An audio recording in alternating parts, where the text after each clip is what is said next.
Hello friends, स्वागत है आप लोगों को अपने यूट्यूब चैनल अर्चना ऑनलाइन क्लासेस में। सो फ्रेंड्स, आज हम लोग हिंदी पेडागोजी के विविध इंपॉर्टेंट टॉपिक करेंगे जो कि आपके सीटेट एग्जाम जुलाई 2024 के लिए इंपॉर्टेंट है।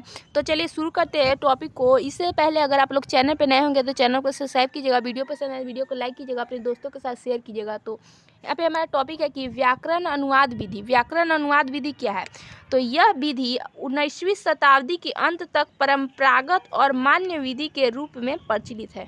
क्या है कि यह विधि 19वीं शताब्दी के अंत तक परंपरागत और मान्य विधि के रूप में प्रचलित है। ठीक है। और फिर कि इसमें व्याकरण और अनुवाद दो विधियों परस्पर संयोजित होते हैं। इसमें क्या होते हैं? व्याकरण और अनुवाद दो विधियां परस्पर संयोजित होते हैं। ठीक है।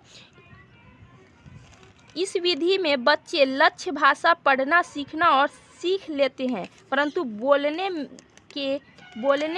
के ज़्यादा अवसर नहीं मिलते। इस विधि में बच्चे लोग को बोलने का ज़्यादा अवसर नहीं मिलते। ठीक है। इसमें बोल रहे कि इस विधि में बच्चे की मातृभाषा में अनुवाद के माध्यम से लक्ष्य भाषा सिखाई जाती है।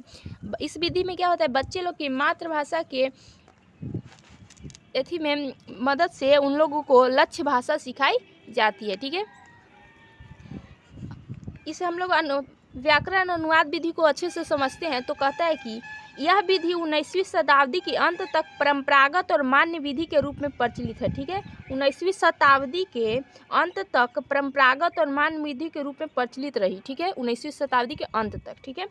और इसमें व्याकरण और अनुवाद दो विधियां परस्पर सम्मिलित है। व्याकरण, इसमें दो विधियां सम्मिलित है, व्याकरण और अनुवाद दोनों। ठीक है। इस विधि में बच्चे लक्ष्य भाषा पढ़ना सीखना और सीख लेते हैं, लिखना सीख लेते हैं। इस विधि में बच्चा लक्ष्य भाषा पढ़ना लिखना सीख लेता है। ठीक है। परंतु बोलने का ज़्यादा अवसर इस विधि में नहीं मिलते हैं। ठीक है।